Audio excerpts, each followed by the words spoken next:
hold on to your hats. This could be interesting.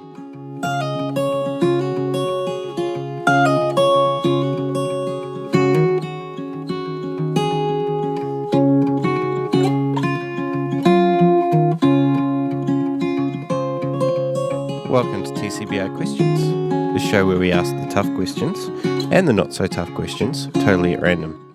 And joining me today is Sam. Hi, Sam. Hey, how's it going? Going well here. Thanks very much for joining me. Great, no problem. No problem. It's great to be here. The rules for this are you can't skip a question unless the question doesn't apply or your answer is only going to be one sentence because that's really not very interesting. Yeah. Adult language is okay if it is relevant to the question. This show does have an explicit tag, but I'd prefer not to use it if we don't have to. Brilliant. Question to kick it off. What am I to you? A Twitter friend. We've been following each other on Twitter for a while, I think now. So Yeah, I think we have. it's cool to see you talking about interesting things. And yeah, I tend to follow people on Twitter who have geeky or interesting things to say and who stay away from politics or anything sort of largely opinionated or where there's no really right answer and people just like to complain or opine. So that's what you are. Another one of the many Twitter friends out there in the Twitterverse. All right. Let's jump in with a starter question. Cool. And the starter question is, which movies have you watched over and over again? Over and over again.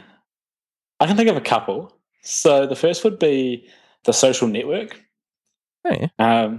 So it's the movie that kind of tells a story, or the slightly fictional story about how Facebook came to start. I like the film. It has good drama. It's incredibly well written. I really like the soundtrack.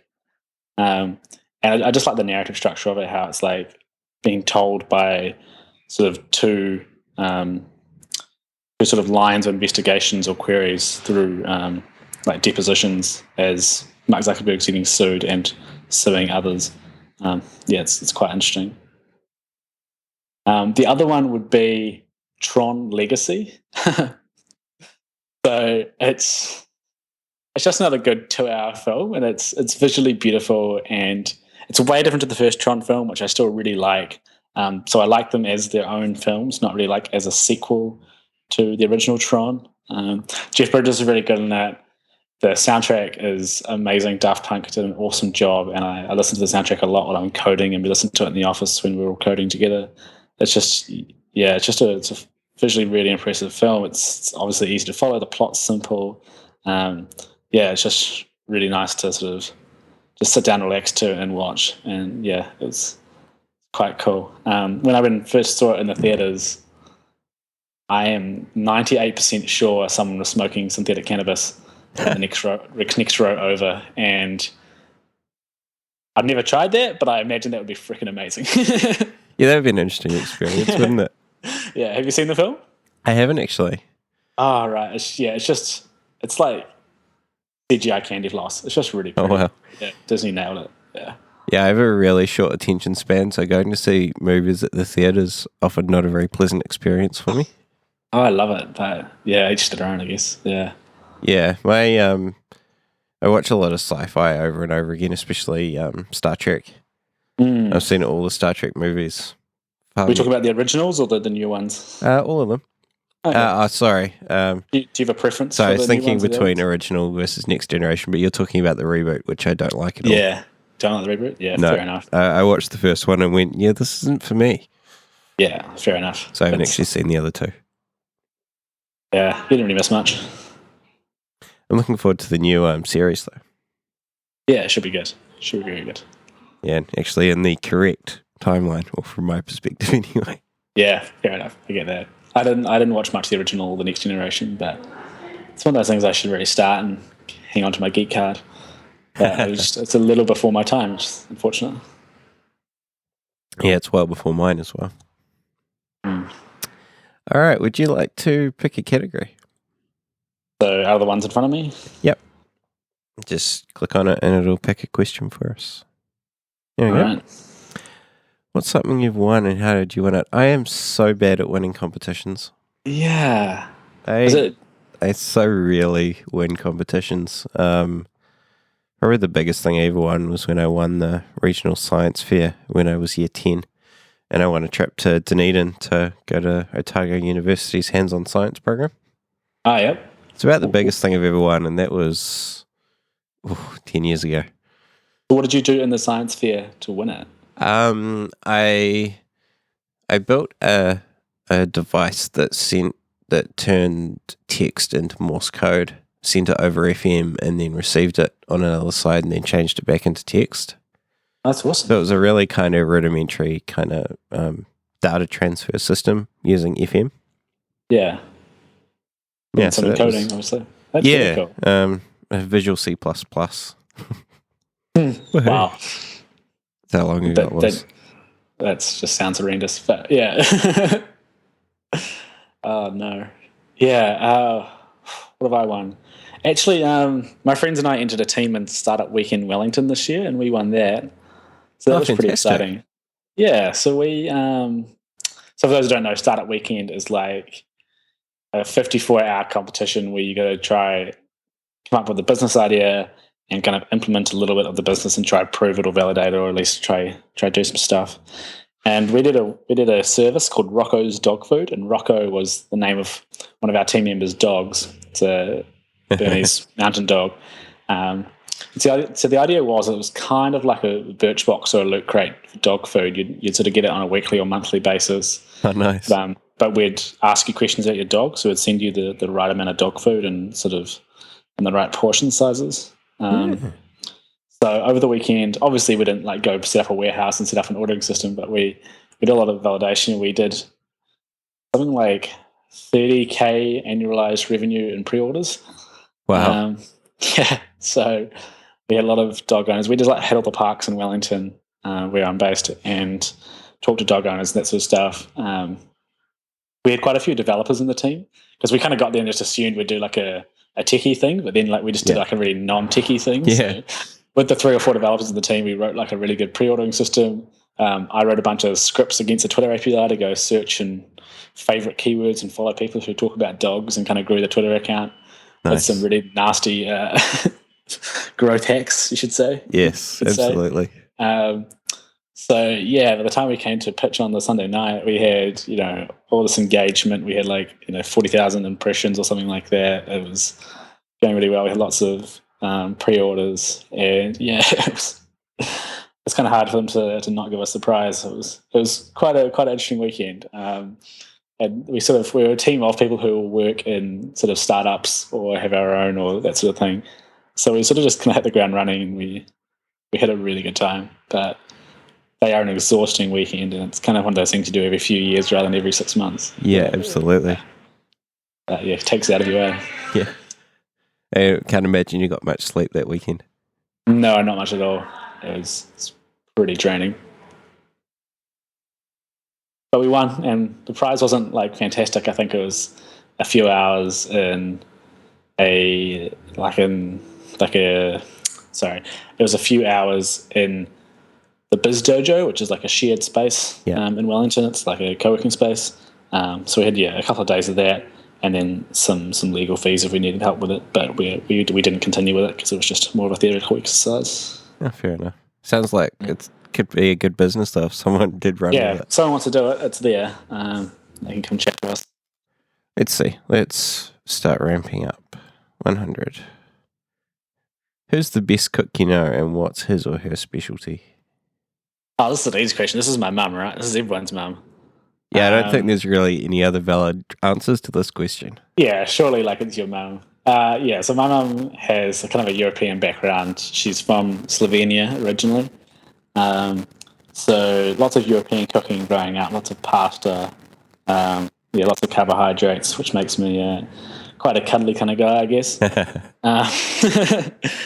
And yeah, so she makes a very good pasta. But my favourite dish of hers would be chicken parmigiana, which is it's pretty common in Australia, but it's not so common in New Zealand. It's basically chicken schnitzel covered in ham and then lots of mozzarella cheese and tomato sauce. It's like if you made a cheese pizza, but with chicken as the base rather than bread, dough. So it's filthily bad for you, but it tastes, oh my god, so It's good. so good. Yeah. Yeah, it's so good. So yeah, mum's a really good cook, and I don't live with them anymore, but every time I'm down back in Christchurch where they live, yeah, I ask for something and I get it. It's really good. So yeah, it's got to be the mum. Eh? How about yourself? Yeah, absolutely. Same with me. And yeah, I a few years ago when I lived in Auckland, I acquired quite a taste for tiramisu. Oh yeah, So mum went out and learned how to make it, and so she tends to make that every time I go home. And yeah, it's pretty good. yeah. My mum makes a good tiramisu as well, and I forgot to mention. So she makes another good thing called a cassata. So it's like a Italian ice cream cake, Ooh, but instead of like the kind of the Western or Kiwi ice cream cake with sponge and wafer and stuff like that, it's just ice cream. So you get vanilla ice cream, and then you kind of soften it or melt it a bit, and then you mix in other things. So and then you layer it up. So the first layer is typically like a chocolate layer with like chocolate chips and cocoa and stuff like that, and that.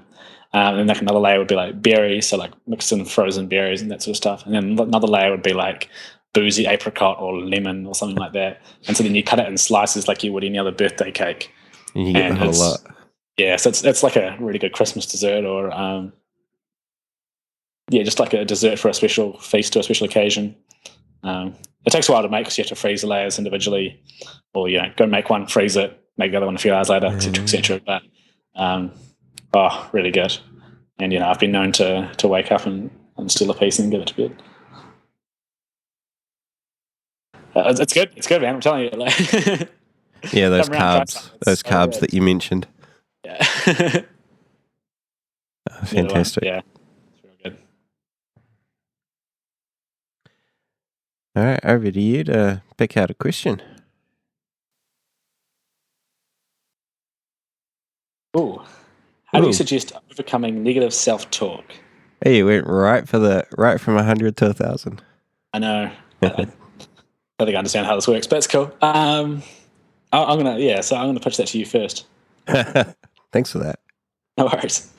How do you suggest overcoming negative self-talk? Well, this is going to sound kind of obvious, but with positive self-talk. It's actually really hard to focus on a lot of the time for some people, especially myself. It's really hard for me to focus on the positives about myself. Not saying that I, focus on negative things, but people saying, you're good at this and this is really good. And it's like, you sure? Yeah. So it's often good to listen to, like your friends and family who have a possibly biased but still outside view of you, and listening to the good things they say about you and trying to listen to those and incorporate that into your internal monologue. Yeah, that's good advice.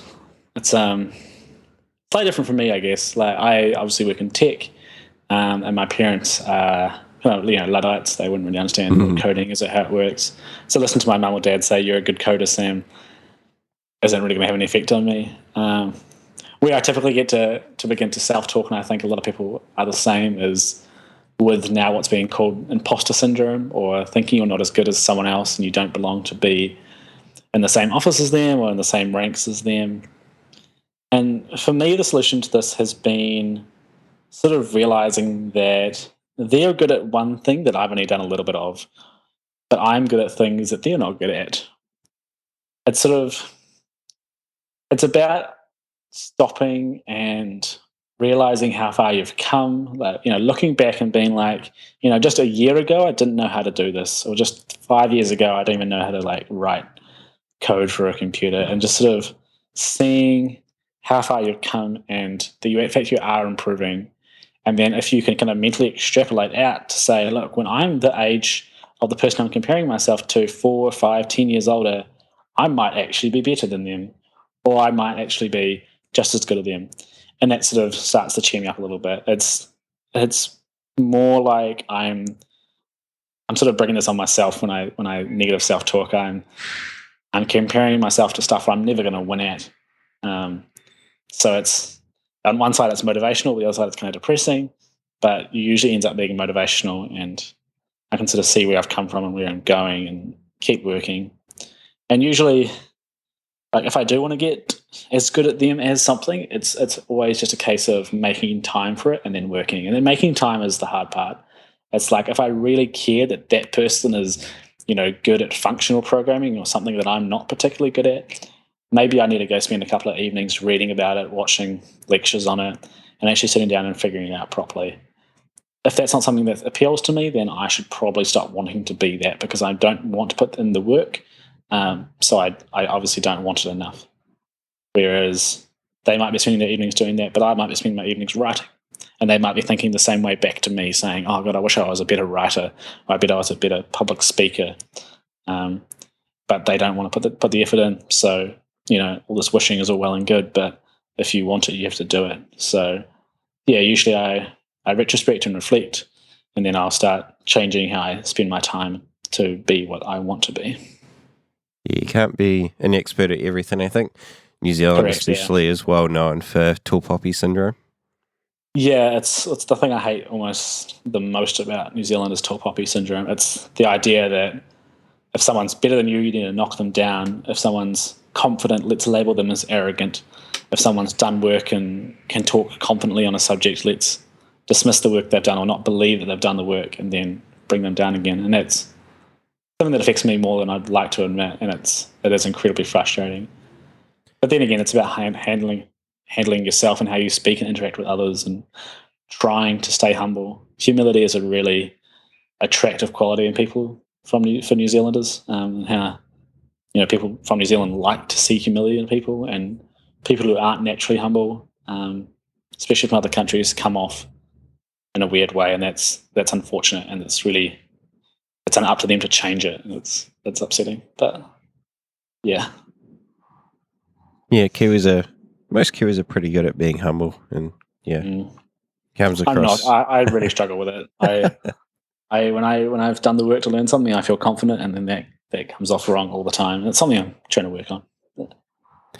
Yeah, I'm usually pretty darn confident when I'm doing any of my IT work. I'm not a developer, even though I write a ridiculous amount of code for someone who says they're not a developer.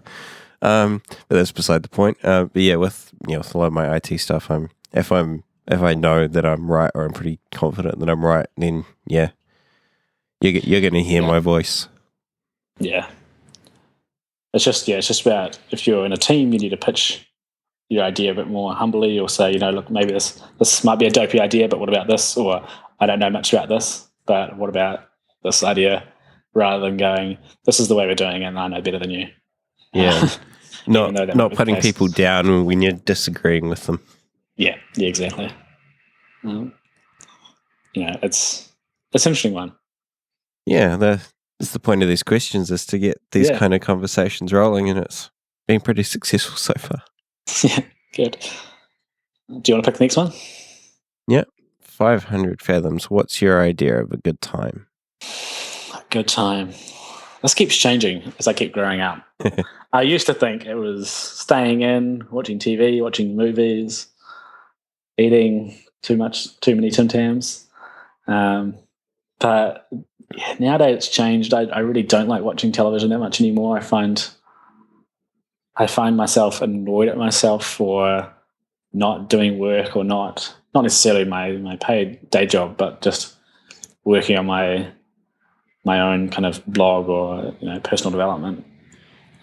So my idea of a good time is really just doing stuff and being productive, whether that's writing a blog post or reading or watching technical content, or even things like going for a run and just, things that you can stop doing and then afterwards and look back and be like, that was a good use of my time, versus I achieved nothing this weekend or I achieved nothing this evening. So that's one sense of what's a good time. I also really like improvised acting. I do that quite a lot up here in Wellington. Yeah. So I'm part of an improvised acting club, and we do some shows, we do classes, we do like end of term shows for our classes. We do some fun stuff. We go out in the street and interact with people, but we do it in character, that sort of stuff. And cool. Yeah, it's just kind of like a really good mental exercise for me, just to sort of make shit up, try to be funny, try to sort of tease out sort of emotional and relationship stuff based on stage, and trying to sort of create something real. It's been really good for my confidence in terms of addressing a room, addressing my colleagues, addressing a meeting room, and it's been really good for my kind of emotional development as I sort of understand people more and understand what makes a good relationship and what makes a good scene and that sort of stuff to watch. It's been fascinating to sort of go through that. I've been doing it for 3 or 4 years now. I've been doing it since the final year of university. Mum told me to go get a hobby that doesn't involve a screen. So that was it. I wasn't convinced to start with, but I've actually really enjoyed it. So I have found it up here as well, and it's quite fun. How about yourself? Yeah, unfortunately, my hobby has become this podcasting, which does unfortunately involve 1, 2, 3, 4, 5, 6, 7, 8 screens. 8 screens, wow. Luckily my camera's not on, right? Yeah. So what is it about podcasting you like, though? It's kind of the same thing with you with building confidence, because I've gotten a lot better at speaking. When we started these podcasts, it was pretty terrible, and I had a lot of trouble, with a panel show with 3 other people, like keeping everything moving and carrying the topics on and asking people questions and all that kind of thing. And I've never really been a good public speaker, so I've always had the ideas in my head, especially at work, but having to, sit down in a room of 10 other people and explain myself was always pretty nerve-wracking, but I'm getting a lot better at it now. That's good. Yeah, I think doing hobbies to continuously improve yourself is a really good use of your own time.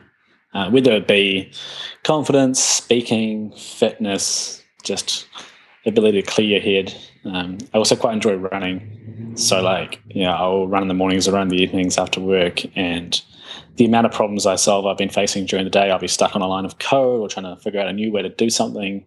And, about 5 to 7 Ks in, I'm like, that's how I'm going to do that. Yeah. And so the next morning, and you solve 4 hours of staring at the screen and about, half an hour of running. And it's like, that's how I should have done that. Just have to start going for runs in the middle of the day. Yeah, I tried to do that, but it was a pain. But yeah, at the end of the day, it works for me, and it's just sort of about getting sort of oxygen through your brain and just getting a bit of a change of environment. And these sort of hobbies, I think they make you a bit more of an interesting person if you do something outside of the domain of which you work. So, usually my fun fact when I introduce myself is the fact I do it improv acting. Yeah, yeah, absolutely. It's definitely wow. Wouldn't have guessed that. Yeah, wouldn't have picked it, right? Yeah. So it's one of those things where you look at me and you're like, he's probably never been on a stage, but then you find yourself in Nelson at the Fringe Festival, and there I am. Yeah. Or you find yourself in the Wellington Fringe Festival, and there I am on stage, and it's like, why is he talking like that? Why is he dressed like that? Why is he pretending there's aliens coming through the door? Why would he do that? But I think it's just it's about becoming a bit more of a rounded person. I'm really passionate about people being all rounders because I think a diverse set of thinking and diverse kind of population sort of makes for an interesting time.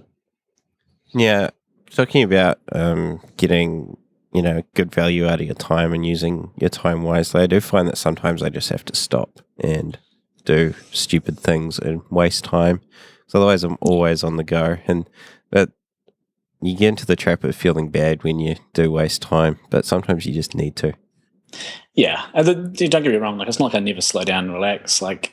Usually for the last 3 hours of the evening, I'll hang out with my girlfriend or watch some movies or watch some TV or just chat. And it's good unwinding time. You can't be all go all day. There are some people that are, and that works for them.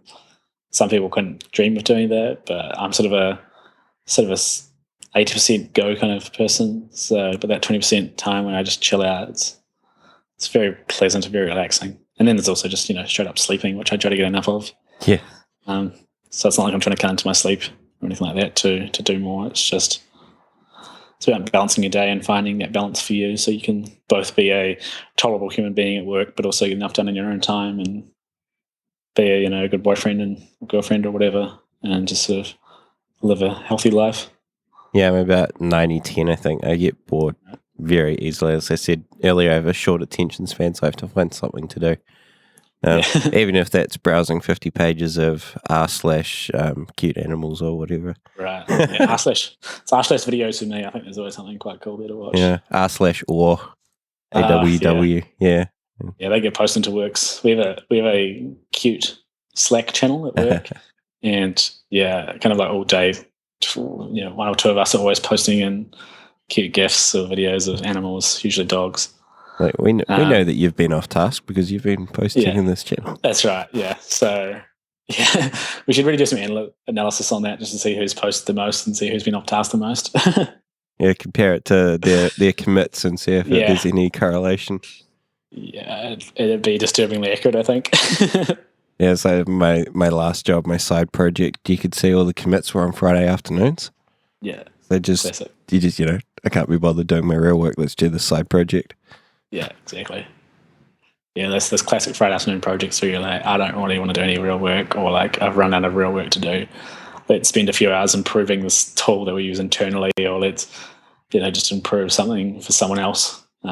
It's fun to do that sort of stuff. Yeah, no, I try and enforce read-only Fridays a bit too, because making changes to production systems at 3 o'clock on a Friday afternoon is a surefire way to ensure you do not have a weekend. Yeah, we almost don't ship on a Thursday or Friday. Yeah. We still merge and write code and commit, but we don't ever put anything in production on a Friday, especially since our user base is in America. So their Friday is our Saturday. So if they do find bugs during, sales demos, or if customers find it, then someone loses their weekend. Yes. So we don't ship on, Thursday, Friday, sometimes even Wednesday. Oh, wow. It's just safety. Yeah, ship on a Monday and then you've got the rest of the week. Yeah, it's like we're not not confident in our work, but we sort of like our weekends and we like the work-life balance. So yeah, it's careful to do that. Did you hear that Google recently gave up their 20% time policy? Oh, really? I was reading about this. So they used to have that policy where one day a week you could do whatever you want as long as it sort of kind of helped Google. Yeah. But now they have a policy where you can use as much of your own time to do something that kind of helps Google, but less strict. But then Google will also give you the resources.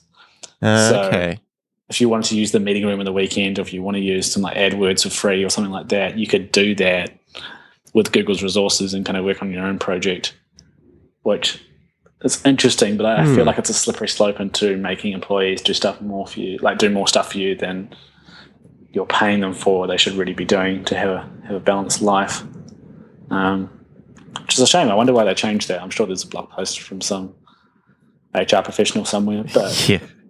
I haven't seen it yet. No, that's interesting. Yeah. We don't have anything like that here, but we do have sort of every 2 months we have what's called hack days, such as 2 days off where we basically just hack on something, and we sort of everyone does little projects, and the idea is to help either ourselves, our systems, or someone else. So I prototyped some cool stuff with iOS 10, some other people prototyped some stuff with Elixir, and someone prototyped some stuff with some of our database technology. And we got some cool stuff done, and some of it got merged and some of it got blogged about and some of it got talked about. So yeah, it's kind of helpful, and it's a good way just to unwind and sort of hack and kind of do that thing you've been itching to do, but being given time, paid time to do it. It's quite cool. Yeah, there's always an extra bit of motivation when someone's paying you to do something that's also interesting. Yeah, it's quite fun. We try to strike the balance like that a lot. We try to do stuff we're personally interested in, also the company's interested in us doing. But sometimes there's stuff you just really want to do, but it's not a priority yet. And if we had a million employees and too much funding and too much profit, then you could find time to do it. But in a startup, it's like, no, this bug or this fire over here, and the fight comes first, and then that new API you want to play with. No. Yeah. It's fine. It's part of the deal. I love it. Yeah, I did start up for a while, but it's, hard work. Yeah. It's extra hard work. It's definitely not for everyone, but If you like it, you tend to love it. Yeah. My startup experience was start work at 8 o'clock in the morning, work till maybe 3 in the morning, get some sleep, Oh, wow. start again. You sort of turn up at the normal hours, but work hard when we're there and then leave again. So it's been all right. But yeah, from what you're describing, my bosses definitely do that. They are up early to get on calls with the states, and then they sort of sign off about 7 o'clock in the evening. It's repeat again the next morning. But yeah, it's everyone does the work they need to do, and it's an interesting environment. I think it's your turn for a new question. Sweet. Let's kick it up. Let's go to another 1,000 fathoms question. Is cloning a sign of process? Why or why not?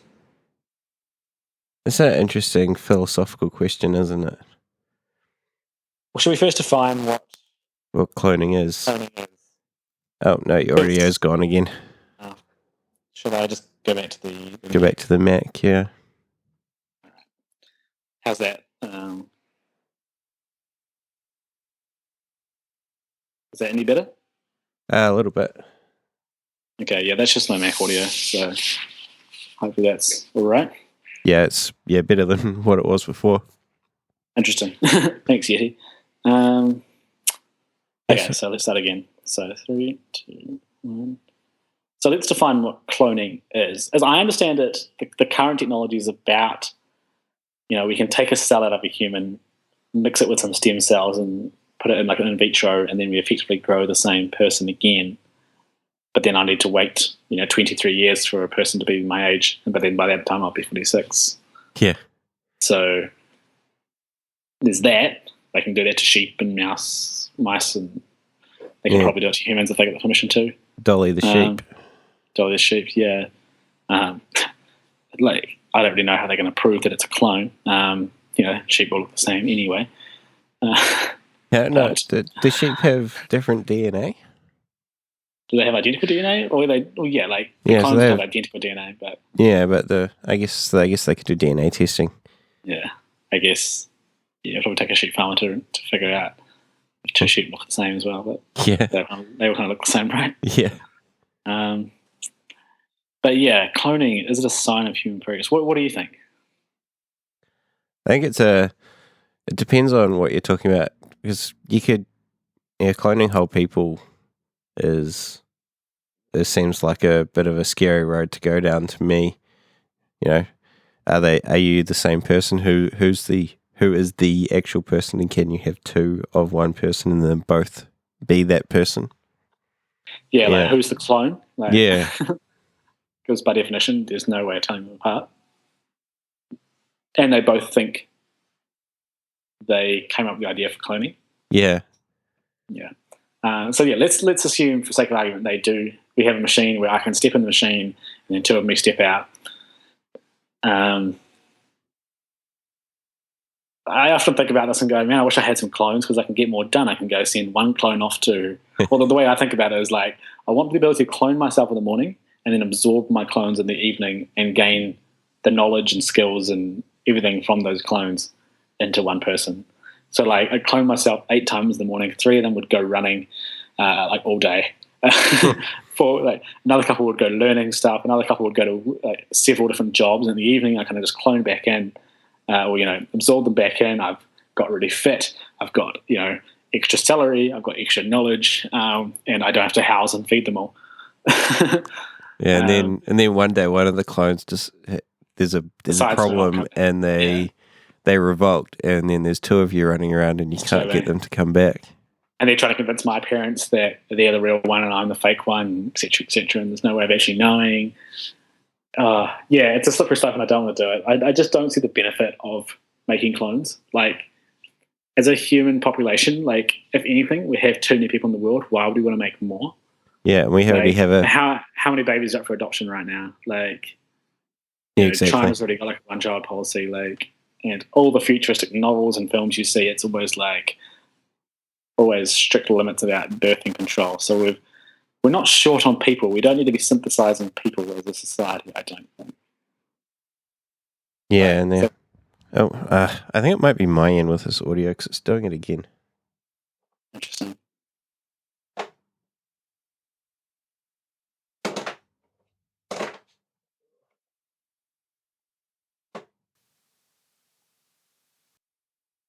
Oh well, we're almost at the end, so we'll just carry on. Yeah, we don't need to have more synthetic people. If anything, I prefer to have robots doing tasks that are a bit more dangerous or, manual or repetitive. So we could have, like deep sea mining robots or, lunar exploration robots, or something like that, where we don't risk human lives to do tasks we kind of really want to achieve as a society. Yeah, there's no real, I can't think of any situations where you would want to clone over a robot that's, for a good purpose rather than, Yeah. a nefarious kind of purpose. I can think of plenty of, even like as a kid, you clone yourself and then you don't have to go to school. Yeah, that's right. But then again, you end up dumb, or not educated, I should say. So that hurts. It hurts you.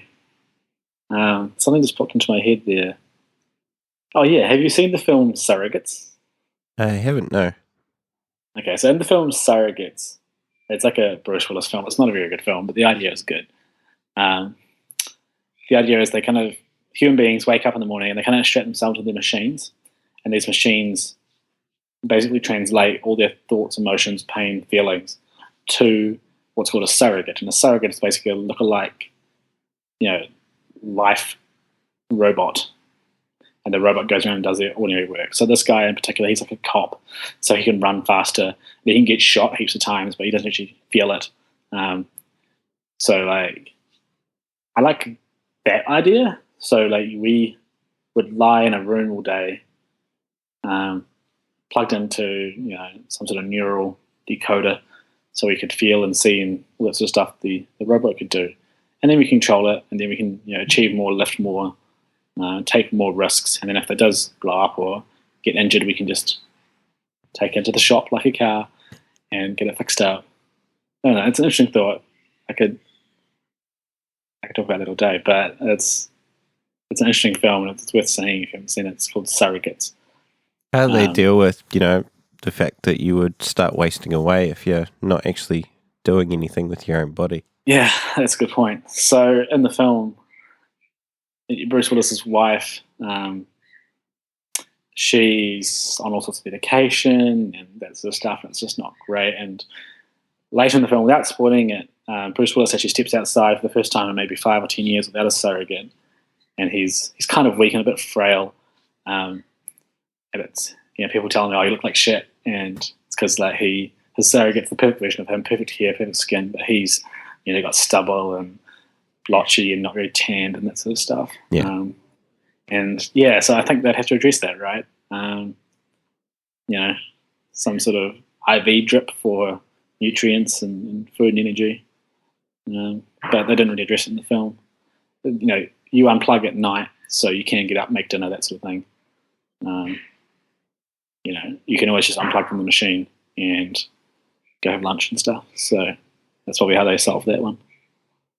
So they're actually robots rather than clones, though? Yeah, they're robots, but they look alike. So they have that sort of benefit of being external to yourself, able to do more, take more risks, and more of a throwaway sort of life in a sense. But then they kind of have their own life as well. They don't go rogue. Yeah, it's quite interesting. All right, let's, for our final question, we'll jump back to a nice easy starter question. Okay. That is, what room in your house best reflects your personality, and explain why? So I live in an apartment, so we're not made of rooms.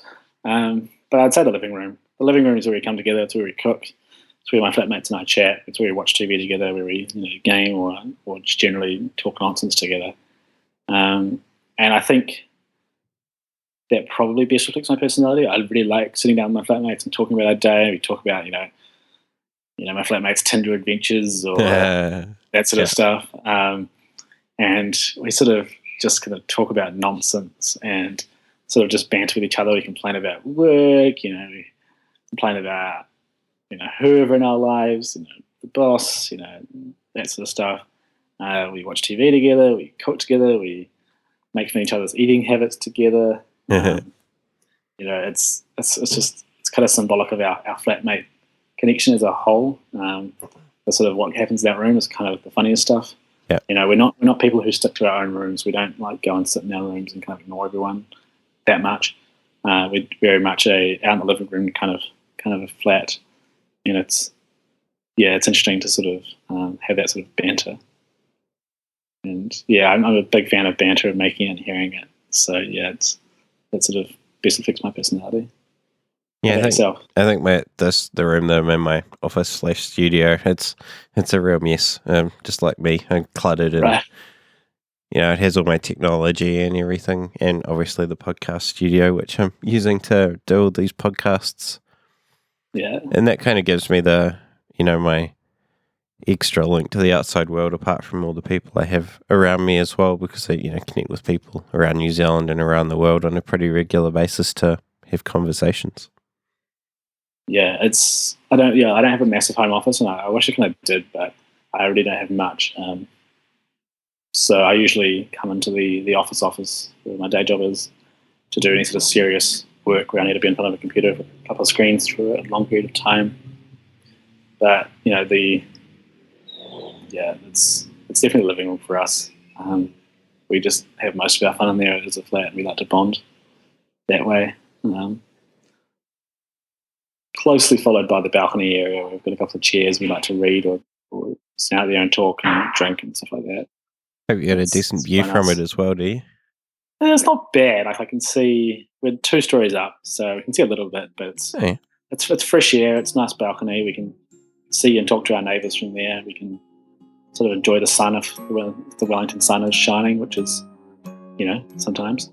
But it's also nice to look out when it's raining from the safety of inside, and it's kind of the classic Wellington rain, and it's raining sideways. The rain-wind combo is pretty gnarly here, but it's nice. It's just relax. I see my house as more of a place to unwind at the end of a busy day. It's not somewhere where you do work. Yeah, not really somewhere I do work. It's where the hustle stops. Just kind of relax and wind down. Yeah, very good. Well, thanks very much for joining me. It's been good to have you on and have this conversation. It's been great to be on. No, thanks for having me on. It's been really great.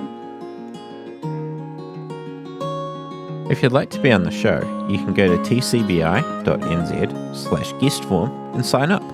Anybody is welcome to sign up, and I would love to talk with you. And until next time, to our listeners, add one friend to one episode of this podcast with 2 open minds and see where it leads. Thanks for listening. Now that was interesting. Bye-bye.